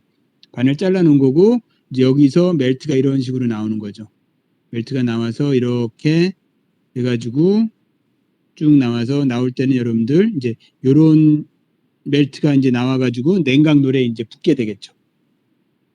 그래서 지금 다이 디자인을 만든 건데 뭐 이것도 역시 같은 맥락으로 나오는 멜트의 점도가 다르면은 어느 한쪽은 많이 나오고 어느 한쪽은 많이 나오고 어느 쪽은 적게 나오면은 이런 형태의 두께를 가진 시트가 나올 수가 있는 거죠, 여러분들. 따라서 그 플로우하고 템퍼레처는 항상 일정해 줘야 돼요. 그렇지 않으면은 두께가 변한다든지 아니면 얘가 막 이렇게 뒤틀리는 그런 애가 나오기 때문에 뭐 이건 당연한 거겠지만은 여러분들 필름을 성형할 때는 결국은 중요하게 생각해야 되는 품질이 두께라고 이야기를 했죠. 두께가 다시 말씀드리지만은 우리가 목표로 하는 두께가 나와야 되고 걔가 두께가 항상 일정해야 돼요. 그러면 얘네들을 여러분들이 목표로 하는 두께를 일정하게 하기 위해서는 여러 가지를 여러분들이 신경을 써줘야 되는데 그중에서 가장 중요한 게 뭐냐면은 멜트의 흐름이에요. 멜트의 흐름이 일정하게 나오도록. 그리고 멜트의 흐름을 일정하게 나오게 한다는 거는 다시 말씀드리지만은 그 멜트가 가지는 점도도 일정하게 유지할 수 있게끔. 이게 모든 게 다 여러분들이 이제 연결되어 있다는 걸 알겠죠? 여러분들 다이를 디자인할 때도 물론 이제 다이의 디자인하고도 연관이 있겠죠. 다이를 잘 디자인하지 못하면은 어느 한쪽으로는 흐름이 막 나가고 어느 한쪽으로 흐름이 덜 나가게끔 다이가 만약에 디자인된다면은 그럼 역시 두께도 일정하게 나올 수가 없겠죠. 그런 것도 여러분들 생각을 해주셔야 되고 자 이거는 뭐냐면은 다이에서 나올 때 다이가 고분자가 스웰이 될 때가 있어요. 이게 무슨 얘기냐면은 다이의 모양은 원래 이렇게 네모난데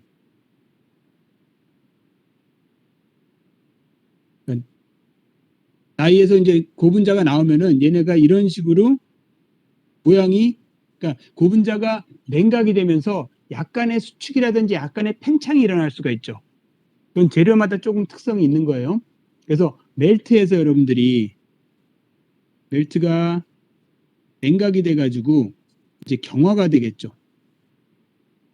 그랬을 때 여기에서 약간의 수축이라든지 어떤 팽창이 일어날 수가 있고 만약 이런 수축과 팽창이 일어나는 게 확실한 물건이라고 그러면은 그런 재료라고 그러면은 여러분들이 다이를 디자인할 때 그것까지 고려를 해줘야 된다는 거죠. 그러니까 예를 들어서 팽창이 일어나는 애면은 다이의 모양을 지금처럼 이렇게 해주면은 나오는 모양은 이런 모양으로 나올 수 있는 거예요.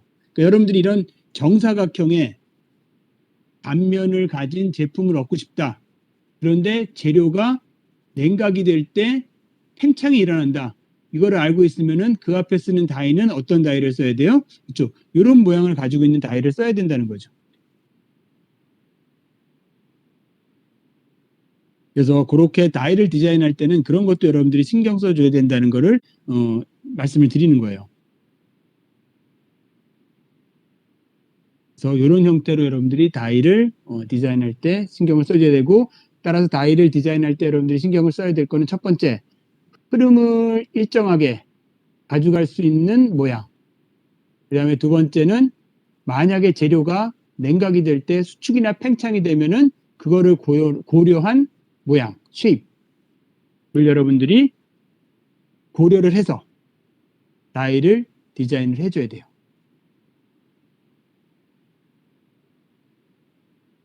자, 그 다음에는 이제 여러분들한테 말씀드릴 게 우리가 압출기의 기능에 대해서 얘기할 때 여러분들 아까 얘기한 이송하고 그다음에 압출은 어떻게 보면 이제 얘가 가지고 있는 가장 중요한 메인 기능이죠.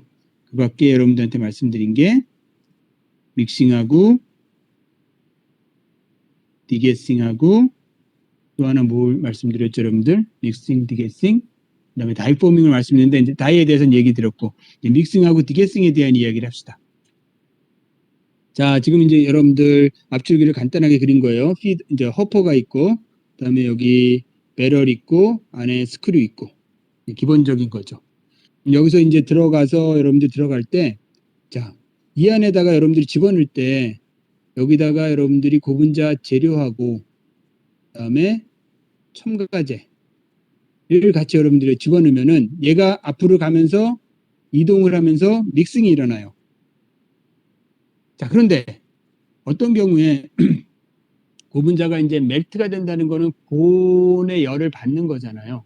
고온의 열을 받으면은 일부 고분자 재료 같은 경우에는 거기서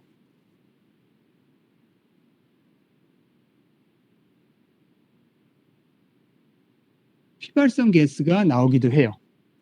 그러니까 고분자 사슬에 있던 일부 분자들이 열을 받으니까 얘가 그 사슬에서 떨어져 나오면서 그게 기체가 되는 경우가 있거든요. 그런 휘발성 기체가 나오는 재료들도 있어요. 자, 그런 경우에는 만약에 이거를 그냥 아무 생각 없이 여러분들이 압출기에 때려 넣어가지고 멜트를 만들면은 그 배럴 안에 어떻게 되겠어요?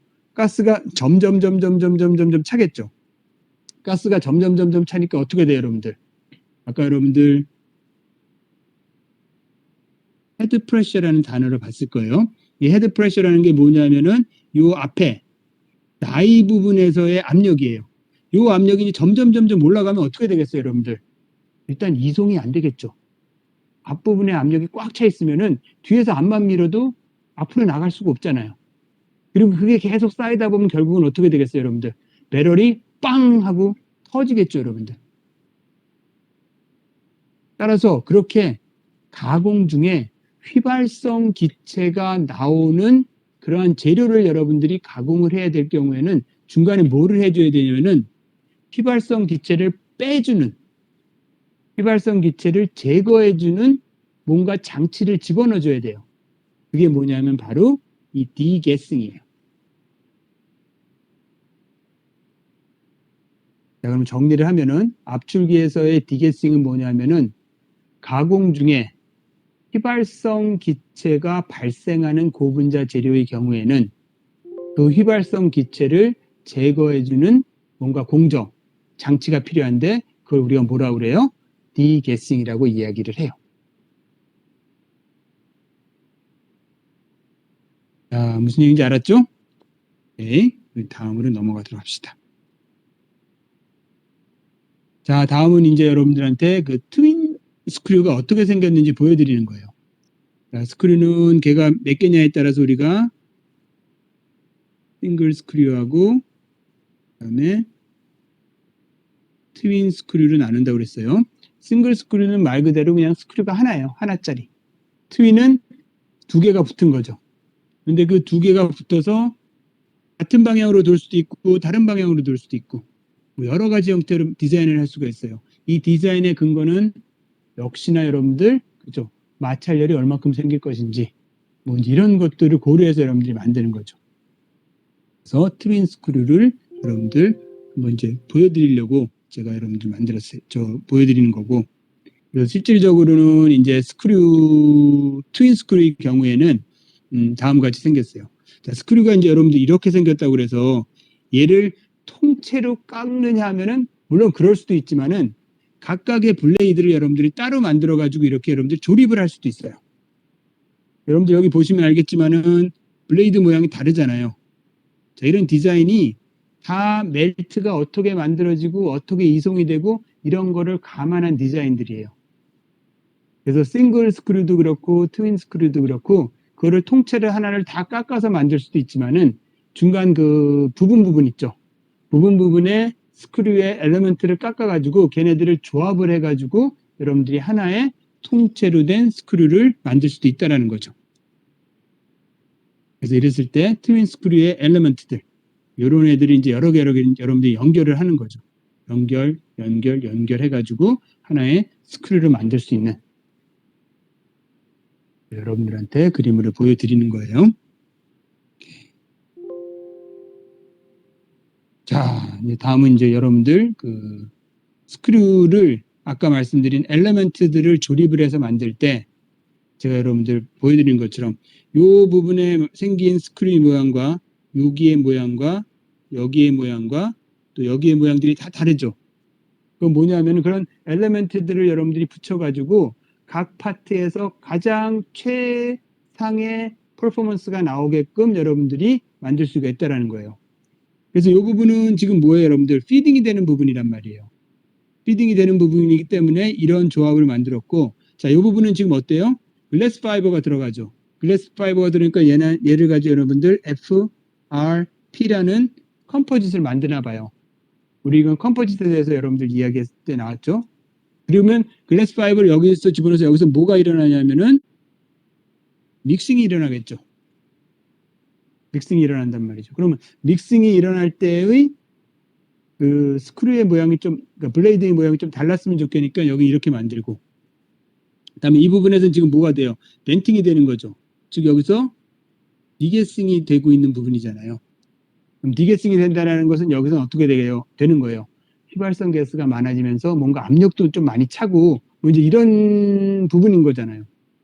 그렇게 되니까 여기서는 여러분들이 그거에 알맞는 스크류 모양을 여러분들이 만들어줘야 되고, 그래서 이런 식으로 여러 가지 그 부분, 그다음에 어떤 일이 발생하느냐, 그다음에 스크류의 RPM이 어떻게 되느냐, 어떤 재료를 사용하느냐, 이런 것들을 여러분들이 종합적으로 생각을 해서 스크류도 디자인을 해줘야 되고, 압출기의 운전 조건도 세팅을 해줘야 되고, 다이도 디자인을 해줘야 되고, 기타 등등 이렇게 여러분들이 신경 쓸 게 많은 거예요. 그냥 하나만 되는 게 아니고. 자, 그래서 이제 결론적으로 우리가 여러분들의 어떤 공정을, 지금 압출 공정을 여러분들이 세팅을 할 때 생각해야 되는 여러 가지 변수들을 이미 여러분들한테 쭉 다 말했어요. 그걸 한번 정리를 해보면 다음 같은 것들이 있겠죠. 그렇죠. 아까 헤드 프레셔도 있어야 되고, 배럴 프레셔도 여러분들 신경 써야 되고, 모터의 부하가 얼마가 걸리는지도 신경 써야 되고, 스크류의 RPM도 여러분들이 신경 써야 되고, 테이크업 스피드라는 건 생산량이에요. 얼마큼 빨리, 얼마큼 천천히 내보낼 것인지.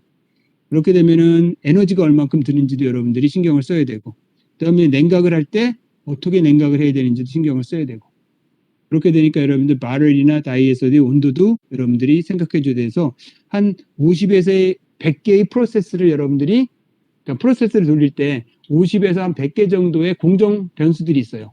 그 공정 변수들을 다 여러분들이 맞춰줘야 되는데 그거를 그냥 맞추면 되느냐? 그게 아니죠. 뭐하고 연결이 돼야 돼요, 여러분들? 재료하고 연결이 되는 거잖아요, 여러분들. 재료하고. 뭐냐? 여러분들이 PP를 가지고 제품을 만들 때하고 PS를 가지고 재료를 만들 때하고 ABS를 재료로 써서 제품을 만들 때 모든 조건이 동일하면 안 되겠죠, 여러분들. 왜? 물성이 다르니까. 따라서 여러분들 재료의 물성도 고려를 해서 공정 조건을 여러분들이 세팅을 해줘야 된다는 이야기예요. 그러면 여러분들이 신경을 써줘야 될 물성들, 재료의 물성은 뭐가 있느냐? 뭐 여러 가지 있죠. 프랙션 코에피션트 중요하겠죠. 마찰열이 나오니까. 멜팅 포인트 중요하겠죠. 그 다음에 여러분들 뭐 컴프레서빌리티 이런 것도 중요하고 뭐 보시면 다 여러분들이 이해가 되실 거예요. 그래서 결론적으로 여러분들이 압출을 가지고 여러분들이 운전을 하기 위해서는 조건을 여러분들이 세팅을 해야 되겠죠. 세팅을 함에 있어서 일단 첫 번째 여러분들이 쓰는 재료가 무엇인지를 결정을 해야 돼요. 그럼 그 재료에 관련된 여러 가지 물성들이 있겠죠. 그럼 그 물성을 고려해서 여러분들이 뭐를 해야 된다? 운전 조건. 그래서 이제 공정 조건이라고 이야기를 하죠. 공정 조건을 여러분들이 세팅을 해줘야 돼요. 그 중에서 우리는 여러분들한테 말씀드린 게 RPM, 그러니까 스크류의 운전 속도하고 그다음에 온도를 세팅하는 것에 대해서 여러분들한테 주로 말씀을 드렸어요. 왜? 제일 중요한 부분이니까. 하지만 이것 이외에 아까 말씀드린 한 50에서 100개 정도의 조건들이 있는데 이런 거를 다 여러분들이 최적의 조건으로 세팅을 해야지만은 여러분들이 제대로 된 제품을 생산을 할 수가 있는 거죠. 자, 오늘은 이렇게 해서 여러분들한테 압출 공정에 대한 좀 자세한 이야기를 들었고, 다음 시간 여러분들 사출 성형에 대한 좀 자세한 이야기를 드리도록 하겠습니다. 자, 오늘은 수업은 여기서 마치도록 하겠습니다. 수업 들으시느라고 여러분들 고생 많으셨습니다. 내일 모레 봅시다, 우리.